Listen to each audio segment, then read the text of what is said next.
91. The Battle of Guanju. After Liu Bei fled to Yi City, the capital of Jizhou, located in modern-day Linzhong, Hebei, Yuan Shao finally recognized that Cao Cao was a formidable enemy and resolved to march on Shu capital, Shuju. Previously, Qian Feng, one of Yuan Shao's advisors, had advised attacking Shuju when it was still vulnerable.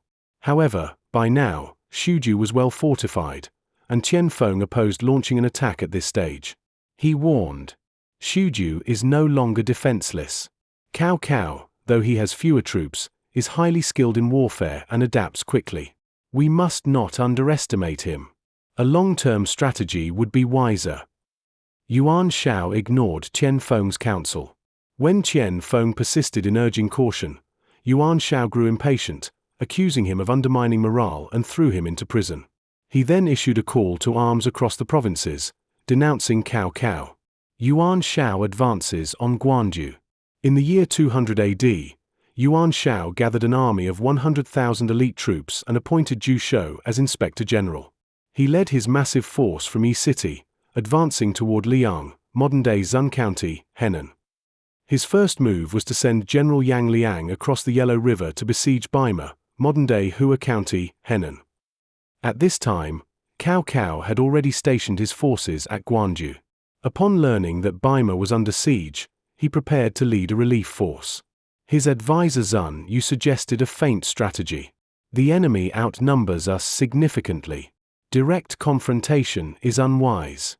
Instead, we should send a detachment westward toward Yangjin, modern-day Yangjin, Henan, and pretend to cross the river.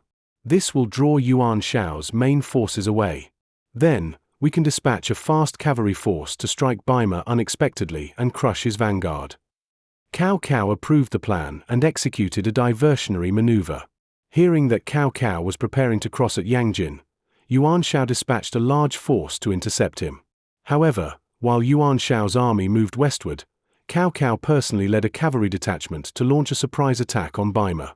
The unprepared Yang Liang was overwhelmed and killed in battle, and the siege of Baima was lifted. The defeat of Wen Chou. Upon learning that Baima had been lost, Yuan Shao was furious. Zhu Shou advised that the army should maintain its position south of Yangjin, deploying only a portion of the forces to engage Cao Cao. However, Yuan Shao, eager for revenge, ignored Zhu Shou's advice and ordered his entire army to cross the river in pursuit of Cao Cao. He then sent General Wen Chou with 5,000 to 6,000 cavalry to chase down Cao Cao's retreating army. Meanwhile, Cao Cao's troops were withdrawing from Baima toward Guanju. Anticipating Yuan Shao's pursuit, Cao Cao devised a trap. He ordered 600 cavalrymen to set an ambush on the southern slopes near Yangjin. These soldiers were instructed to remove their saddles, let their horses roam freely, and scatter their armor and weapons across the ground, creating the illusion of a hasty retreat. When Wen Chou's forces arrived, they saw what appeared to be an abandoned battlefield and assumed that Cao Cao's forces had fled in disarray. They began collecting the discarded weapons and armor, unaware of the trap that had been set. At that moment, Cao Cao gave the order. The hidden cavalry sprang from their positions, launching a devastating charge. The stunned Yuan forces were thrown into chaos, and Wen Chou was killed in the slaughter. The Siege of Guanju. After suffering the loss of both Yang Liang and Wen Chou, Yuan Shao's army was demoralized, but he refused to retreat. Determined to defeat Cao Cao, he led his main force to Guanju and set up camp. Upon arrival, Yuan Shao ordered his troops to build mounds and towers around Cao Cao's defensive positions, allowing archers to fire directly into the enemy's camp from above. The Cao forces had no choice but to shield themselves with large wooden boards whenever they moved through the camp. Cao Cao's countermeasures. After discussing the situation with his strategists, Cao Cao devised a plan. He introduced a new catapult weapon called the Thunderbolt Carriage. This machine was designed with a mechanical trigger, allowing soldiers to launch massive stones, each weighing over 10 kilograms, toward the enemy's fortifications. The counterattack was devastating. The catapults demolished Yuan Shao's towers, and his archers suffered heavy casualties. Yuan Shao then resorted to a new tactic. He ordered his troops to dig tunnels under the battlefield, intending to burrow beneath Cao Cao's camp and launch a surprise attack from underground. However, Cao Cao's forces discovered the excavation efforts and dug deep trenches around their camp, blocking the tunnels and foiling Yuan Shao's plan. The siege of Guanju dragged on for over a month. Gradually, Cao Cao's food supplies dwindled, and his soldiers became exhausted. Desperate, Cao Cao wrote a letter to Sun Yu in Shuju, explaining the dire situation and suggesting that he might have to retreat. Sun Yu responded, urging Cao Cao to hold his ground no matter what. The burning of Wuchao. Meanwhile, Yuan Shao's army had ample grain supplies. His main grain depot was located at Wuchao, 40 miles from Guanju, and was overseen by General Chunyu Cheung. At this time, Yuan Shao's strategist Xu Yu learned of Cao Cao's food shortage. He proposed a bold strategy. Instead of attacking Guanju directly, we should dispatch a detachment to bypass the battlefield and launch a surprise attack on Shuju. However, Yuan Shao dismissed the idea, insisting, "No, I must defeat Cao Cao first." Xu Yu was frustrated but remained silent. Just then, a messenger arrived from Yi City, bringing news that Xu Yu's family had been arrested for breaking the law. Furious and humiliated, Xu Yu defected to Cao Cao's camp, sneaking out of Yuan Shao's army in the dead of night. Upon arriving, Cao Cao rushed out barefoot in excitement to greet his old friend and exclaimed, "Xu Yu, now that you are here, I finally have hope." Xu Yu then revealed a crucial weakness in Yuan Shao's strategy. Yuan Shao has stored over 10,000 carts of grain and military supplies at Wuchao. Chunyu Cheung's defenses are weak. If you launch a surprise attack and burn it all, Yuan Shao's army will collapse within 3 days. Hearing this, Cao Cao immediately summoned Sun Yu and Cao Hong to defend Guanju while he personally led 5,000 cavalrymen on a midnight raid on Wuchao. Disguising themselves with Yuan Shao's banners, Cao Cao's men easily passed through Yuan's checkpoints, claiming they were reinforcements for Wuchao. Once inside, Cao Cao's forces surrounded the granaries and set them ablaze. The entire grain supply, 10,000 carts worth, was consumed by flames. In the ensuing battle, Chunyu Cheung was killed, and his forces were routed. Yuan Shao's collapse. When Yuan Shao's army at Guanju saw the fire in Wuchao, panic set in. His 2 generals, Zhong He and Jiao Lan, defected to Cao Cao. Seizing the moment, Cao Cao launched a final assault. Yuan Shao's army fell into disarray. Realizing that the battle was lost, Yuan Shao and his son Yuan Tan fled north, abandoning their troops. This decisive victory at Guanju shattered Yuan Shao's main forces. 2 years later, Yuan Shao fell ill and died. Over the next 7 years, Cao Cao systematically crushed Yuan Shao's remaining forces, ultimately uniting northern China. 92. Sun Si's conquest of Jiangdong. While Cao Cao and Yuan Shao were locked in battle for dominance in the north, a new power was rising in the south, the forces of Sun Ce and his younger brother, Sun Quan, who would eventually establish their rule over Jiangdong, the southern region of the Yangtze River's lower reaches.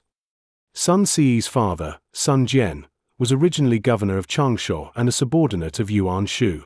After Sun Jian's death, Sun Ce inherited his father's troops and allegiance to Yuan Shu. Yuan Shu was impressed by Sun Ce's youth and bravery, and often said, "If only I had a son like Sun Lang, I could die in peace."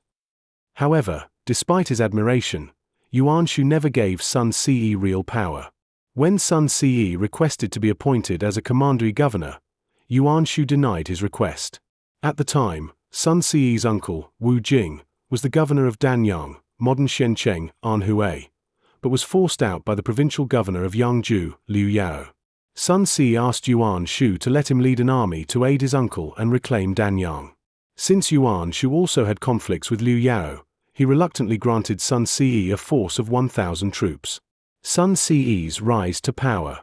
With this small force, Sun Ce marched southward, and along the way, many warriors and officers flocked to his side. By the time he reached Liang, modern-day Haxian, Anhui, his army had swelled to 5,000 to 6,000 troops. One of Sun Ce's closest childhood friends, Zhu Yu, also arrived with his own troops, further strengthening Sun Ce's power. Sun Ce was not only a fearless warrior but also a brilliant military strategist. His troops were strictly disciplined, earning the support of the local people. He soon crossed the Yangtze River, decisively defeating Liu Yao's forces. He retook Danyang and proceeded to capture Wu Commandery and Kuaiji Commandery, consolidating his control over the 6 commanderies of Jiangdong. Sun Si's northern ambitions. After securing Jiangdong, Sun Si set his sights on expanding northward. He took advantage of the stalemate between Cao Cao and Yuan Shao at Guanju, formulating an ambitious plan. He intended to launch a surprise attack on Shu capital, Shuju, capture Emperor Xian, and establish control over the imperial court. Just as he was mobilizing troops and preparing supplies, an unexpected event changed everything. The assassination of Sun Si. During his conquest of Wu Commandery, Sun Si had executed the local governor, Xu Gong. However, Xu Gong's retainers harbored deep resentment and plotted revenge. One day, while Sun Si was out hunting in the mountains, the assassins ambushed him from the forest, launching a poisoned arrow that struck him in the face. Despite receiving medical treatment, his condition worsened rapidly. Realizing that his death was imminent, Sun Si summoned his top officials, including Zhong Zhao, and entrusted them with his final wishes. "We now have a strong army and a stable territory. I had hoped to accomplish great things, but fate has decided otherwise. I entrust everything to my younger brother, support him well." At the time, Sun Quan was only 19 years old.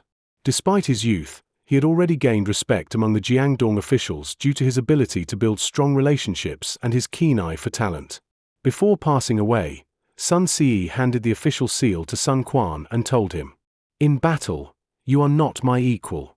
But when it comes to governing and selecting capable men, I cannot compare to you. Protect Jiangdong well." With these final words, Sun Si passed away. Sun Quan takes over Jiangdong.